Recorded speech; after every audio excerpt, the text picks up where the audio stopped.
Men are the problem. Men. Men leave. Are men trash? Men or a bear?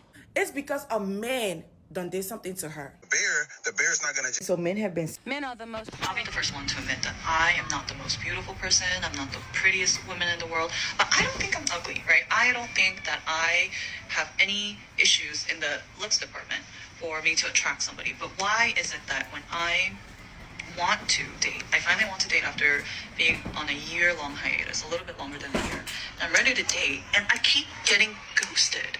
Like, why do I keep getting ignored? And I don't like it. So please, stop ignoring me. You know, women's superficiality, right, is making them ignorant to how the dating market is or how keeping a man is. Because here's the thing. Women don't understand, yes, you can attract a man. Hell, you can get a man to sleep with you. Can you keep him, right? Keeping him is not about your looks. Keeping him is about your personality. Her personality is probably shit. That's the reason, right? These men aren't, they're ghosting her. They're not that interested anymore because, you know what? They find that she's pretty to look at. But when I'm getting to know her, when I'm talking to her, when I'm around her, you know what? She's not my cup of tea. Plain and simple, right? She doesn't attract me from her personality, how she talks, how she treats me, whatever. And a lot of women neglect that point because they're selfish. They think about themselves, so they don't understand what a man wants. So how can I get a man for long-term commitment, right? Because unless she's upfront saying, "Oh, I just want to have sex," then these men won't ghost her. At least not until after they hit it. But here's the thing: most men know that these women want relationships. So what's they gonna tell? I gotta know your personality. I gotta know how you treat me. I gotta know how you see things, how you view. What's your opinion? What's your thoughts? And a lot of times, women are one-dimensional. They put very little effort into the relationship or into establishing a relationship. And men just like, I'm not wasting my time, right? And that's a lot of times women don't understand that. Your personality, your views, how you act, whatever, is what's making men ghost you, right? Not your looks, because you could be good looking. It don't matter. Because again, unless you just want to have sex, it's not going to get you a long-term relationship because you're good looking. Do you ever look at an ugly guy that comes up to hit on you and think, wow, it must be nice to be that delusional? You know, this is why I'd rather be humble than delusional.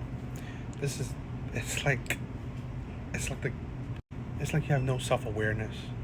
It's like you have the entitlement, the audacity to call someone ugly when you're no one special. You're average at best, and I'm being kind. The epitome of the pot calling the kettle black. It's literally having no really self-awareness that when you are no one special, calling other people ugly is absolutely disgusting to me. It shows you how egotistical you are and how truly delusional you are. And you know, this is something I never can understand. Do women understand what if that was them? Right? The roles were reversed. People were calling them ugly. It seems like I'm always fascinated that women are fine with, I don't know, they understand, let's say this, right? They understand the role of being the victim, yet they are fine with reversing the role and becoming the abuser. I can never understand it. It's like you're fine with calling other people ugly, yet if that was you, people were calling you ugly, you're upset. I can never understand that, right? This is a thing where if you can't accept the same energy back, don't put that energy out there. But I really can't. I mean, I would think, right, out of the two genders, men and women who are supposedly more sympathetic, more empathetic, would understand that, would not want to become the abuser because they understand what it is to be the victim. I would think that. But more and more women show me that they don't care. Because if the roles were reversed, they would gladly be the abuser. They would gladly have the power and use it for abuse instead of being the bigger person and fighting for equality. I've seen that more and more, that people you see that supposedly were the victim, you know, if it was reversed, that now they have the power, they would gladly, or sometimes maybe unknowingly, become the abuser and make people to become victims. So, you know, then how can you be so angry or upset about the abusers of this world. When you yourself, if you had the power, you would be just the same. How do guys get a girl like me and have her cry every night? Like, how do you manage to be such a dingus, like literally such a douchebag, that you have me crying every night over stupid shit? Like, why are guys like this? Like, genuinely. Like, I'm over here giving chances to people who ain't my type. And for what? And for literally fucking what? Like, let me know. Guys, how many guys are women dating? Right? When women kind of say men, guys, like multiple, how many men are you dating right now? Are women not dating one man? Or are they actually with multiple men? So if you're with multiple men, then you can see the reason why you are suffering. And this is the foolishness of it. You picked him, right? You picked him. It's like, what? You picked these multiple men that treat you terribly. That has to say that, you know what? You are poor judge in character. Okay? You can't pick them. You're terrible at it. And also, what makes you so special? You said picking you as like, why? What? Like, they're fumbling the bag. They're fumbling you. What? It's like, okay, what? It's just because you look nice, you look good. That's why you're so special. I mean, here's the thing where women can understand that supposedly not their type, but I'm pretty sure these men are, probably have more than just one woman, or have options, more options than just one, right? So really, you're not necessarily picking the bottom of the barrel men, okay? So this is the thing, is like, it's ego, right? Where a lot of women don't realize that to the men that they want, right, they don't bring a lot to the table, right? They don't provide enough for these men that are different than, let's say, other women that they can get. So really, these men will treat you bad because you're nothing special to these men that you, as a woman, is attracted to. That's the thing where women can understand. You are attracted to these men. These are the men you picked. The men you picked, they don't value you, okay? They don't treasure you. They don't think you're anything special. And probably you're not. You're probably not that special. You probably don't give much to him besides maybe the box, right? So these men don't value you. So how about actually picking someone different, okay? How about picking someone that's morally sound? A man that, you know what, would respect you, would love you. A man that, you know what, wants monogamy, wants, he sees value in you. I think that's a different type than the men that you or most women are choosing nowadays. Oh, Isis, what do you bring to the table? What do you bring to the table as a woman? A warm but JJ. I've seen a few of her videos, right? It came across my For You page a few times, and it's like she's a very emotionally unstable woman, right? And if that's her mentality, no wonder why she's still single. But this is a bigger story, a bigger talking point where I believe a lot of women think like that, right? All they bring is their body. And then they're so surprised that men only care about their body. They themselves objectify themselves, and yet they are surprised men would objectify them. When all you bring to your table is your looks, your youth, your rigid AJ, that's all men care about then, right? This is why I've said men don't care about your career, your money, because you're not supporting him. Your money doesn't contribute to his life, okay? Your money doesn't add to his life, right? You're not paying half of his bill. You're not taking him out on dates. You're not, taking him on trips. You're not giving him gifts. That's why women can't understand. Why don't men care about my money, my career, my job? Because essentially you still, even though you make as much as you make, you still want a man to make equal or more. Because usually you don't want to help the man financially.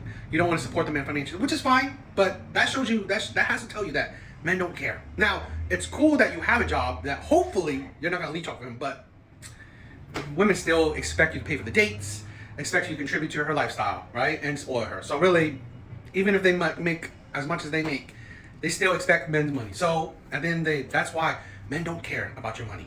Men know that the only benefit they get from you is really your body. Okay? And a lot of women, personality, they're unstable, they're hard to deal with, they're chaotic, they're annoying. It's just like they're they don't have the same hobbies or whatever. So personality wise, it's but really the only, a lot of times, right? And I've dated women where, I love their personality. So I'm not talking about all women, but in general, a lot of women, really, all they bring is their body. So that's why you cannot expect men just value you on your body, on your looks. Because again, it's very, all you bring is surface level things, right? The things that women say that, oh, I cook, clean, but really, most women nowadays, they expect men to contribute to the household, contribute to the child care. So really, 50-50 everything, what do you bring? You really don't. It's like you're not making his life better, okay? Essentially, you want him to make your life better, but in turn, you're not doing much for him, besides giving him a warm vajayjay. 53. It has been several years. Where are all the good men? I'm tired of being alone. I want to share my life with someone. I am just freaking tired. I want to be in love. I want to share my life with someone. I want to feel the joys. I want to have my hands held. I want to be held. I want to kiss. I want to support. I want to make coffee with that person. I want my person. I want my person. Why is it so hard to find your person? I'm tired. Why is it so hard? Because you made it hard. I have no sympathy for women when it comes to dating, all right? Women made their dating life hard. At 53, now you're asking where the good men are? Why didn't you ask it at 23? This is the thing where I've said this, dating is easy for women. They choose to make it hard. By choosing the men that they chose, by choosing the path that they chose, women either choose to focus on their career, focus on things other than men, until the point where, i.e. they're 53, and then asking where are the good men at? I'm sorry, men weren't your priority. So if you didn't care if you had them or not, why would they care to be with you? This is the thing what women don't understand. They put priority in education and career, and those things succeed. And then they surprise that they don't put a priority in men, and that fails. That's the thing where if you don't care, are you surprised that it doesn't succeed? And the insanity of asking where the good men at is absolutely asinine in my opinion. It angers me that any woman will ever ask where the good men at, because those good men you ignored. Those good men you broke up with. Those good men you either cheated on. Those good men you didn't want to be in a relationship with. And then now that you are at the later half of your life, now you want these men. It's like, really? Really? So this is what these men deserve. You at the end of your life, or you at the later end of your life. Instead of, they didn't deserve you at your best, at your peak, at your prime, at an age where, you know what, they would have wanted to experience your youth. It's like, you think good men deserve you at, you're more bitter, you're older, you're harder to deal with, all this stuff, right? You're at a point where, it's not that great to now deal with, right? It's fine if you grow into it, right, with the person. But now dealing with that person at this stage it's really ridiculous. It's really ridiculous. And this is the thing with women, right? I honestly believe every single woman have experienced a good man in their lifetime. They just either, like I said, broke up with him, cheated on him, left him, ignored him, didn't want to be with him, friend-zoned him. So really, you have, in my opinion, no right to ask where the good men at. I no right at all. So, told my girl to book our flights. Here she is in first class. Here I am going to the back. Told them booking for Mexico, man. Still going. 14, 15, excuse me, 20, 25, California, 27, 30, 32 F. Here we are. Thank you so much. At least it's a window seat, you know what I'm saying? If we assume that she used his money to book their flight, the audacity that she will book her flight with his money, if that's the assumption, for first class while booking him in economy or whatever, is amazing, crazy. Now, if we don't, let's say, fine, if we don't assume that she used his money, the lack of love where she will book her seat far away from him is amazing to me. Again, like I said, if we assume that, fine, she didn't use his money or she used their money like a joint account, but to think that she would book their seat apart is insane to me. So those are the two. I mean, the first one is probably an assumption, right? If she used his money to book herself a first class seat while him all in the back, the audacity, right? The audacity to do something like that.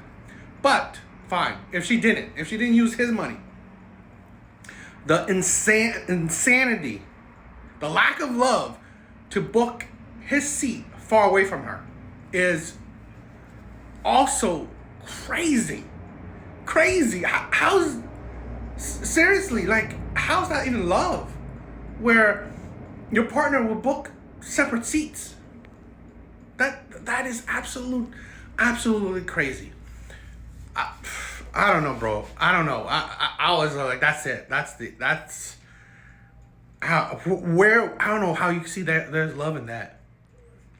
I don't know how you can see that there's love in that, because did she not think that, okay, this is cool? This is cool. Where I'm sitting in a nicer seat or in a nicer area while I booked my man to sit in a worse seat farther away from me. Much farther away from me. And again, it will be so much worse that she used his money. If that assumption is true, that will be so much worse. That'll be, I think that'll be over for me.